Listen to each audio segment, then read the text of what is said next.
Hello and welcome to Newsfeed, your daily dose of what people are talking about online, from news stories to what's trending. Now, when Russia attacked Ukraine in February, it knocked out significant parts of the country's communications network.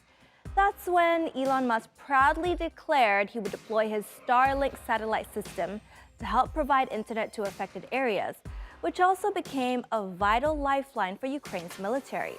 But now Musk appears to be backpedaling.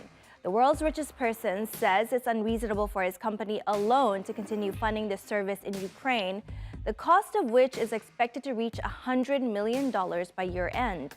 Musk says SpaceX cannot fund the existing Starlink system in Ukraine indefinitely, while also sending thousands more terminals into orbit, which each use about 100 times more data than typical households. SpaceX reportedly approached the Pentagon to help cover the costs. However, Musk added that SpaceX is not asking to recoup past expenses. The request is for future needs. And something rare has happened on Twitter. It seems that quite a lot of people actually agree with Musk on this. Political strategist and journalist Jason J. Smart points out how interesting the timing of Musk's decision is, saying that his announcement came after a Ukrainian diplomat told the billionaire in very colorful language to go away. Musk replied to that tweet by writing that he was just following the diplomat's recommendation. Though, like I said, some people say what Musk requests isn't unreasonable, and that government shouldn't rely on the private sector to fund operations like this without giving any funding assistance. And this netizen echoed that sentiment, saying that no one can justify the cost to SpaceX shareholders who are paying hundreds of millions for the service. And why isn't the US and Europe helping? China's ruling Communist Party is holding the most important meeting in its 5-year political cycle. President Xi Jinping is expected to be reappointed for a precedent-breaking third term. But ahead of the meeting that's been touted as one of the most important in the party's history, a rare show of defiance in Beijing. These banners in the capital are calling for an end to China's zero-COVID policy and the overthrow of the president. Photos and footage of the signs have been circulated widely on social media, prompting a swift crackdown by censors. In true Great Firewall of China fashion, the images were quickly scrubbed from WeChat, the most widely used social media app in China. The protester who hung the banners also set some tires on fire and shouted slogans via loudspeaker.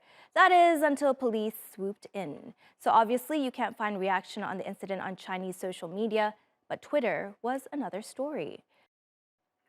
Former Global Times editor Hu Xijin gave the pro-China point of view, tweeting China's political stability is solid and the vast majority of people support the CPC's leadership.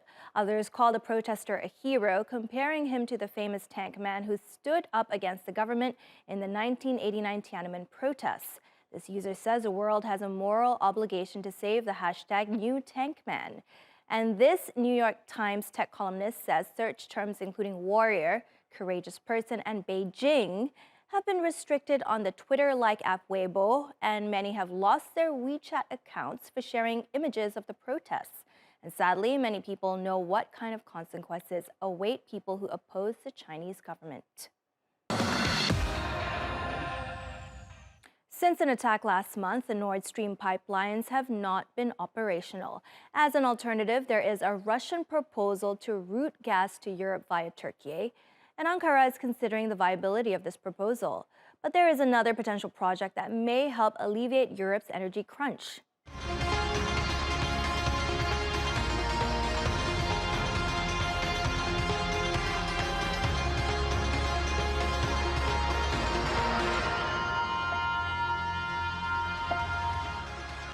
Hello and welcome to Double Check. Is this the answer to Europe's energy crisis?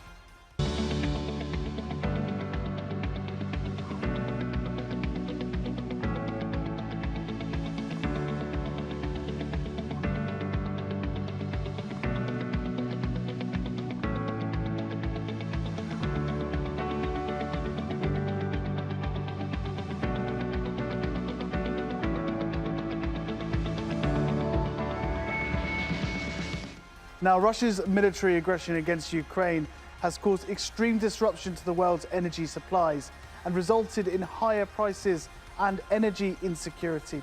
The European Union has long depended on Russian fossil fuels.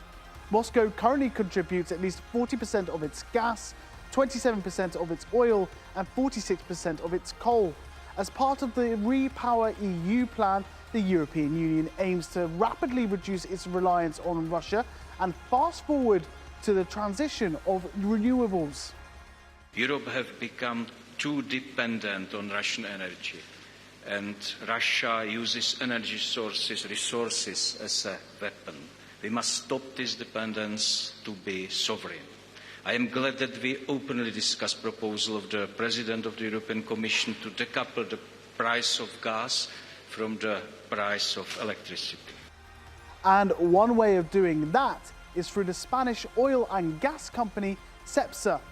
It has made an agreement with the Dutch port of Rotterdam to establish a green hydrogen corridor that'll bring southern Europe's solar power to the bloc's industrial heartland in the north. Green hydrogen is produced by separating the hydrogen from the oxygen in water through an electrolysis process powered by renewable energy. The fuel releases energy when burnt, but doesn't emit carbon. Today, we generate the majority of electricity from sustainable resources such as wind and solar. But these sources sometimes struggle to fuel industry and larger, heavier modes of transport, like buses, lorries, and ships. That's where hydrogen comes in. Although hydrogen is a colourless, odourless gas, we use colours to describe how it's produced and the processes used to create it. Two of the commonly referenced colours are grey and blue. Grey hydrogen is produced from natural gas, creating damaging CO2 in the process. In the future, blue hydrogen will also be made from natural gas, and some of the carbon dioxide produced will be captured and stored, but it's not possible to capture all of it. The cleanest form of hydrogen production is green, and this is the only type produced using renewable energy, resulting in zero CO2 emissions. Clean renewable electricity is used to power an electrolyser, splitting water into hydrogen and oxygen gas with no carbon emissions. The hydrogen can be stored and transported for use as necessary. Now the fuel will either be used in Rotterdam or piped to industrial clusters in the region. Shipments are scheduled to begin in 2027. The main problem with Europe's energy mix, it is too expensive, too dirty, and too dependent on suppliers outside of Europe. And one of the key ways to address the three problems in one go is to produce a lot of green hydrogen in Europe and consume it in Europe. And that's essentially what the EU wants to do as part of its Repower initiative. But the key thing with green hydrogen is that its costs rely on the cost of the electricity needed to produce it. And if you're going to use renewable electricity for it, which is the only way to make green hydrogen, you need to go to where the renewable electricity is cheap, where it's low cost. And that's in the south of Spain. That's where the sun and the wind is most abundant in Europe, and where there's space to actually build big projects. And so you can create the cheapest, lowest cost green hydrogen in Europe is going to be created in the south of Spain. And from there, it needs to be transported to where demand is. And the demand is in Northern Europe. And Rotterdam is the energy hub of Northern Europe. So the logical first step to make as we scale up this industry is to create a link from where the green hydrogen is cheapest to produce to where it's most needed. And that is the corridor that we are creating between Andalusia, the south of Spain, and the port of Rotterdam. Cepsa aims to supply northwestern Europe with 4.6 million tonnes of green hydrogen by 2030, making up nearly a quarter of the 20 million tonnes of green hydrogen that the EU plans to use by the end of the decade.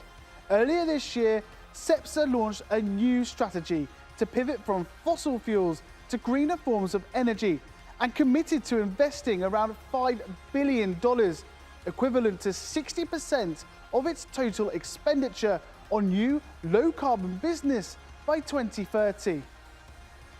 The EU says it's committed to building the new infrastructure it needs to meet its goals. They are diversifying power supplies, helping people save money, and accelerating clean energy. Solar is currently the cheapest form of renewable energy. By using that to process the hydrogen, the project can keep costs down. But some say until we make our entire energy system green, no energy can be truly clean.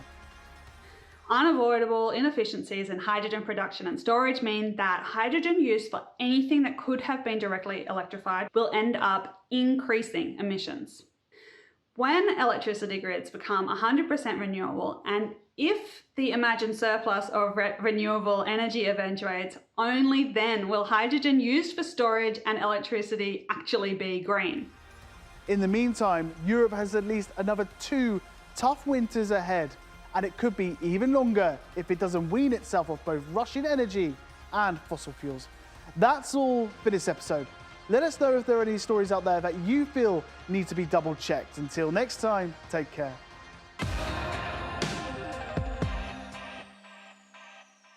All right, on to what's trending.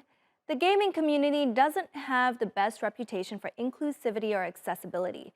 But these days, gaming is no longer a niche pastime, and slowly but surely, things are changing. Recently, popular games like The Last of Us have been creating embedded options for the visually impaired. From larger fonts on screen to descriptive audio narrations and instructions, even small details can make a huge difference. And it's not just console games, it's your phone and computer too. John Furness is a blind woodworker based in the US, and he shares snippets from his day-to-day on TikTok, where he has 1.8 million followers. Here, he's playing an accessible game on his iPhone. Hi everybody, the Blind Woodsman here. Today I'm going to be telling you about what a miracle iPhones are for blind people. I can use this thing to text or go on the internet or do anything I want that you could do with a regular computer, even including video games.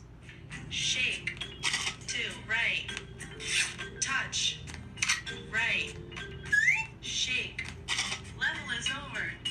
I've heard someone say once that these iPhones are the best thing invented for blind people since Braille. And I have to say that it's opened my life up in ways I couldn't have imagined. And on that lovely note, we've reached the end of today's show. Find Newsfeed on YouTube and do subscribe to our channel. See you soon.